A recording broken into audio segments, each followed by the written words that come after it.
Snack-sized business. Hello and welcome to another episode of Snack-sized Business.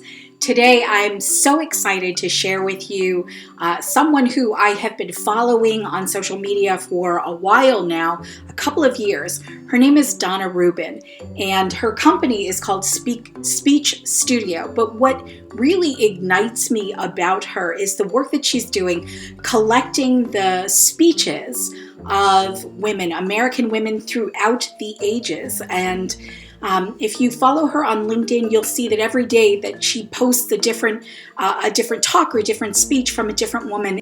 And the idea of collecting and collating, a place for women's voices and making them matter in the real world, in the world that we live in today, is extraordinary. So Donna Rubin is with us today. So let me give you 5 biographical facts.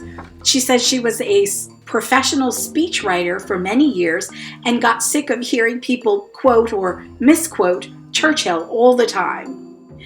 She owns 350 plus speech anthologies from 1797 to the present, and she lives in a little tiny New York apartment. She says the books are stacked up everywhere. I can imagine. She used to have hobbies, but not so much anymore. She says seriously she was a fun person, but nowadays she spends most of her free time researching and digging out old speeches from books and archives, and she's a little bit possessed. She used to be terrified of public speaking, but now she is a public speaker and teaches workshops in public speaking. She's written speeches, back to being a professional speechwriter. She's written speeches for both Martha Stewart and Dan Rather. She has a new book coming out, which is an anthology of speeches written in the last 300 or 400 years by American women or women who were of America before America was America. But I'll let her tell you more about that. Please welcome to the show, Donna Rubin. Hello and welcome to Snack-sized Business, Donna Rubin. I'm so happy to have you here. Thank you for joining me. Thank you. I'm really, really delighted to be here with you talking about my favorite subject. Yes, ma'am. And I've been dying to talk to you for a couple of years now. I really love what you do, and I can't wait to dive into the 3 questions and your 5 biological or your biographical, not biological. That would be strange, right? Biographical facts. Okay, but I did want to ask you a couple of things about these facts. So you've written speeches for Dan Rather and Martha Stewart. So that's really interesting. What were the occasions for each? Can you share that with us? I was a professional speechwriter for a long time. I actually still write speeches, just not very often anymore. But as a professional speechwriter, I wrote for a lot of different people. And I worked for Martha Stewart for about a year writing, but Martha Stewart is very media savvy and she knows what she wants to say.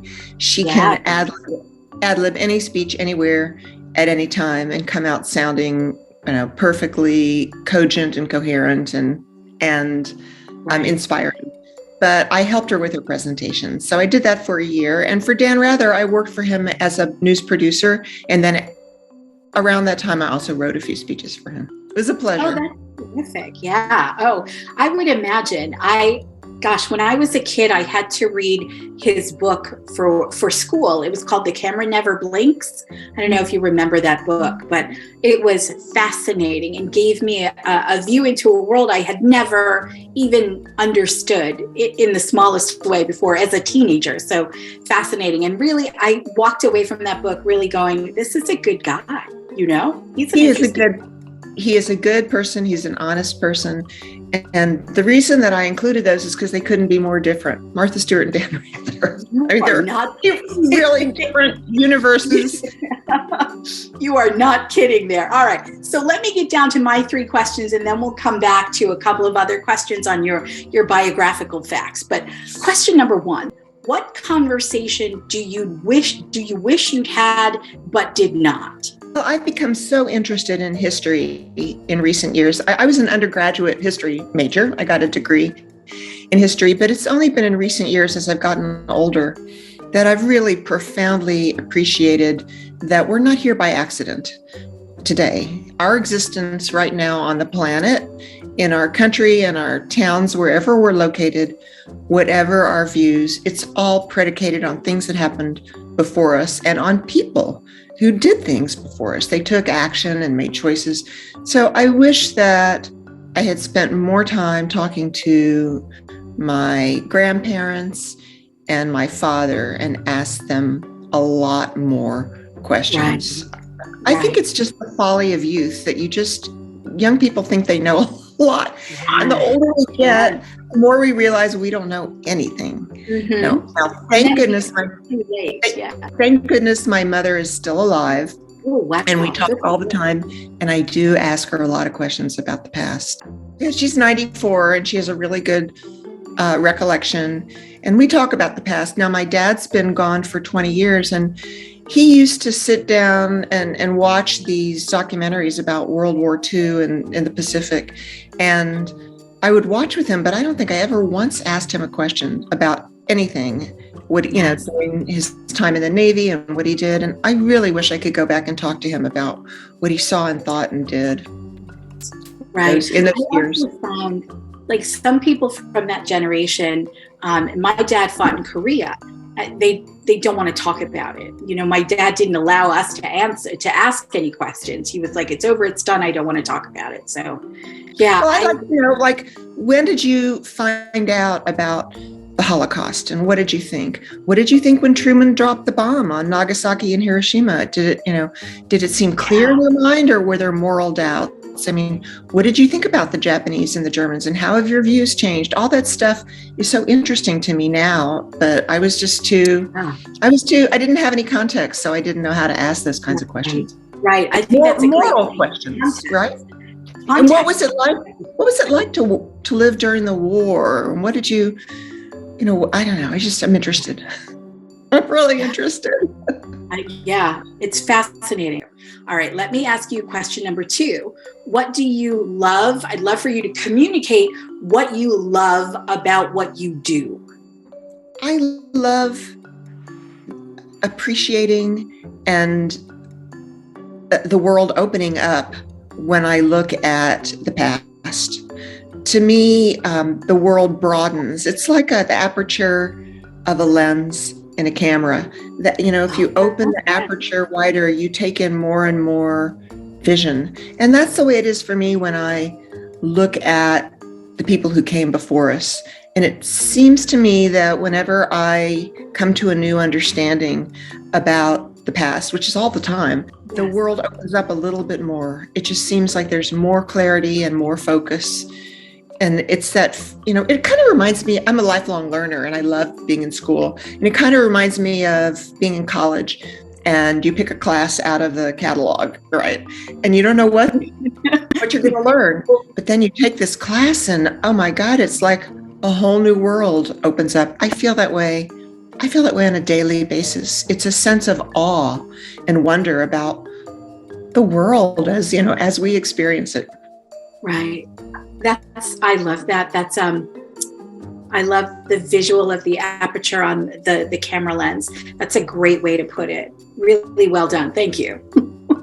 All right. So speaking of, opening up vistas, tell me about, so I know that you said you own 350 plus speech anthology books, but in your little apartment, so I can imagine I had visions of that too, book stack, like you're a little hobbit in the book stacks. So tell me about what ignited this interest in speeches, particularly women's speeches? Was there a moment or was there an event that really ignited that interest for you? A lot of moments, and there were a lot of influences that came together.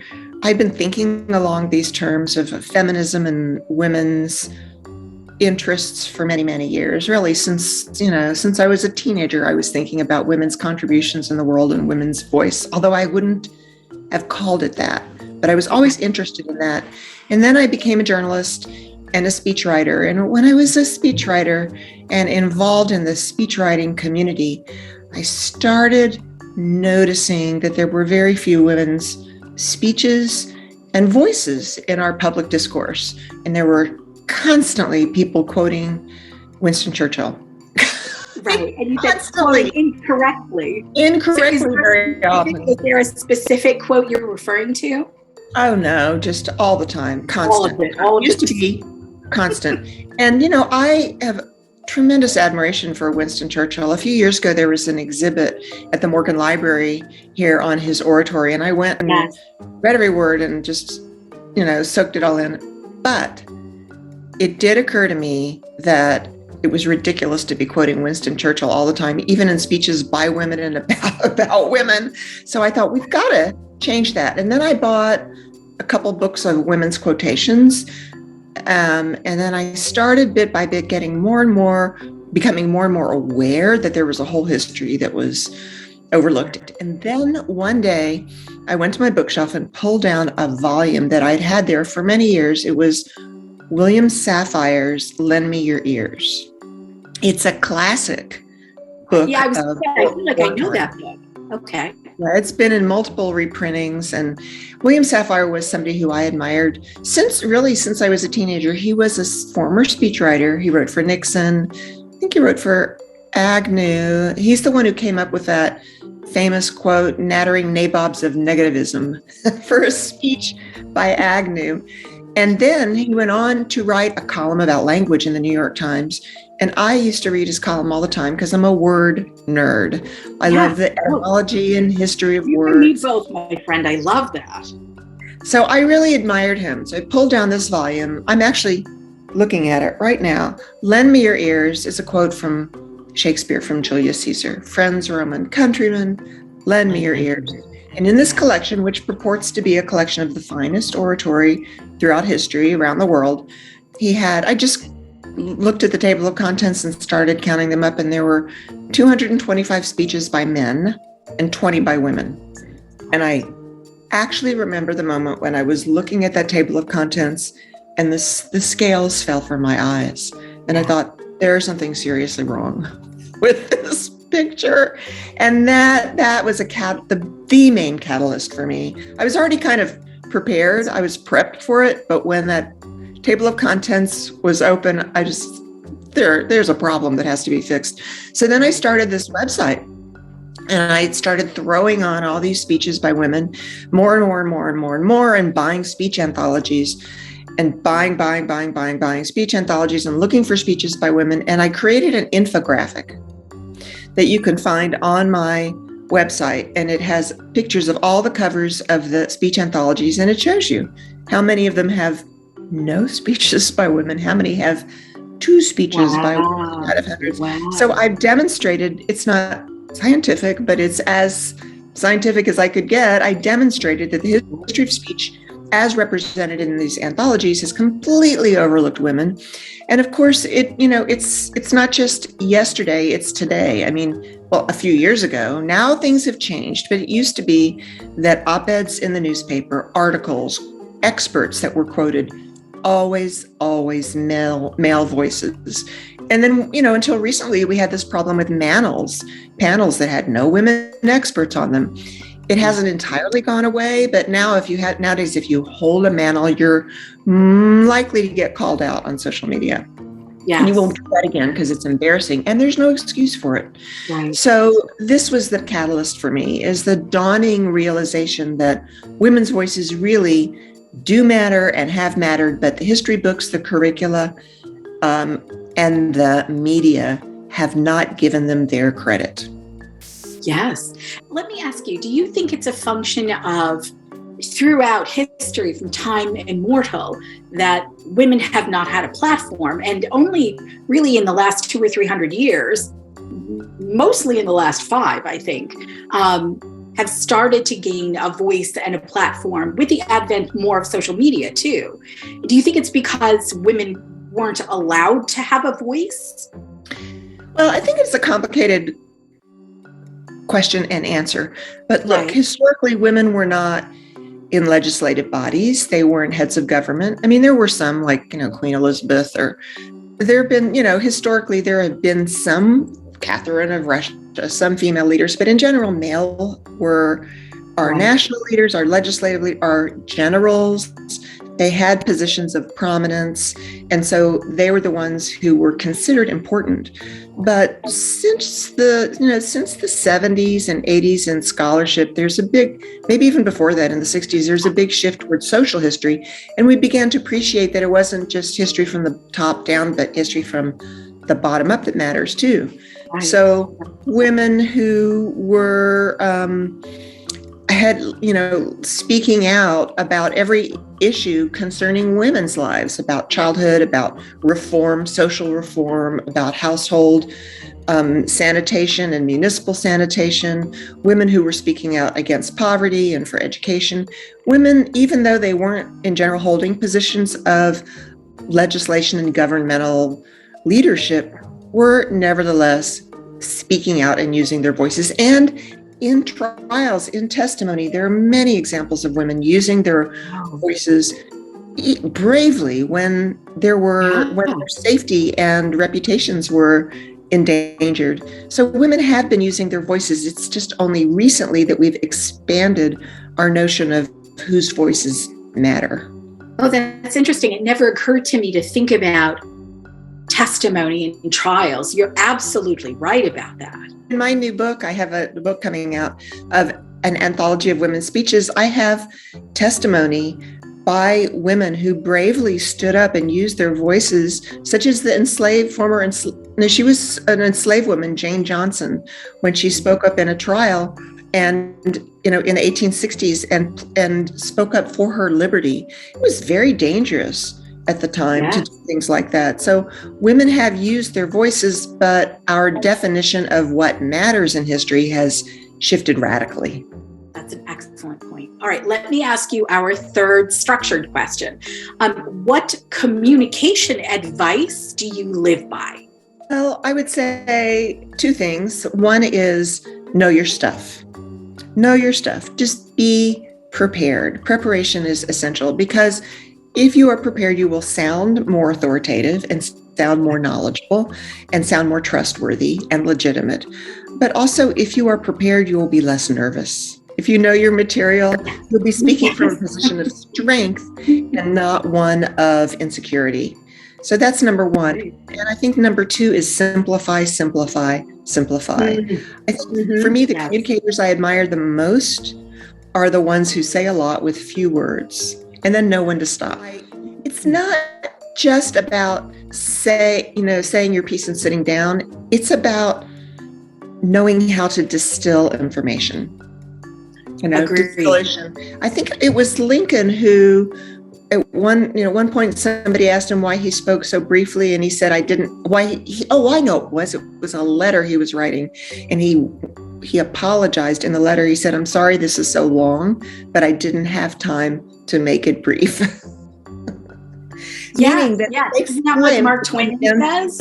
Isn't that what Mark Twain says? Something about I can give it to, if you want me to give an hour talk, I can do it in 5 minutes. But if you need me to give a 5-minute talk, I'm going to need 2 weeks.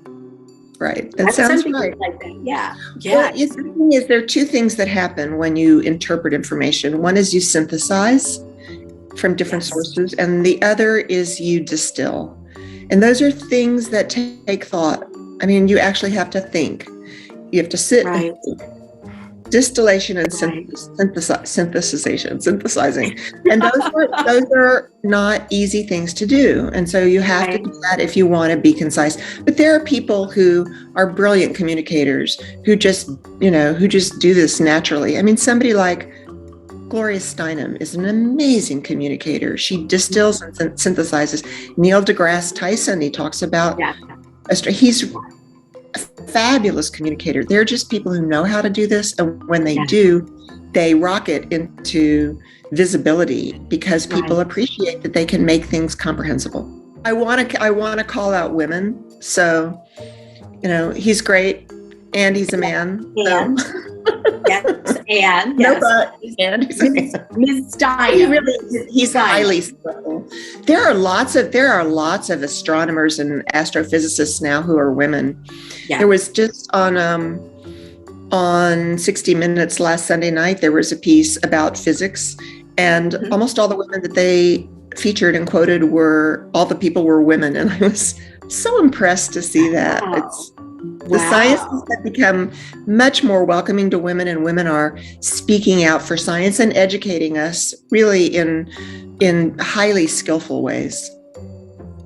Oh, I'm so glad you said that. Thank you. Thank you so much. All right. So one more kind of sidetrack here. I want everyone to know about your upcoming book and where they can get it and, all the juicy details.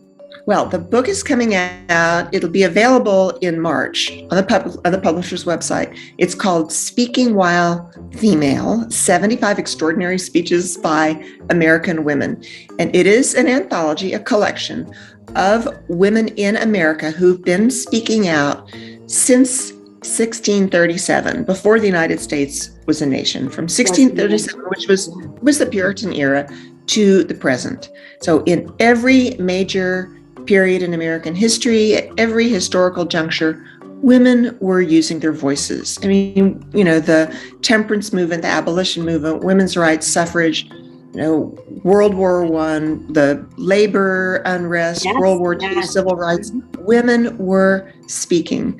Women of every faith and every area of expertise using their voices, but we haven't acknowledged them. They're by and large, with a few exceptions, not in the history books. So this is a way of looking at American history through women's voices. I like to say it's American history like you've never heard it. Right. So just as a sidetrack there, so all of the speeches are from American women. There's no, this is not a global anthology. No, they're American women. Not all of them were delivered in America. A few were delivered elsewhere, but they are all U.S. women. By America, I mean U.S. Unfortunately, the Canadian women are going to have to, and this Latin American women are going to have to be in another volume. But it's American women, and they tell the story of our nation. Yes, absolutely. All right, Donna. So how can people get in touch with you? How do people work with you? First thing to do is look at my speech archive. It's speakingwhilefemale.co, and it is the archive in which I have thousands of speeches by women, and then you can find the book and buy the book on the publisher's website or read all about the book, and also connect with me on LinkedIn. I post all the time on LinkedIn. I'm also on Instagram and YouTube and Twitter, but LinkedIn is my main point of contact. And every single day I post about a woman's voice. And I have a very informed and engaged community there, and we share information and teach one another and learn from one another. I've been fangirling you for a couple of years now. I'm so happy to have this conversation with you, and I can't wait to get your book. I'm sitting here thinking like a Christmas gift that'll make, So thank you so much. The feeling is mutual. I admire your work too, and let's work together to amplify women's voices. You're already doing a great job.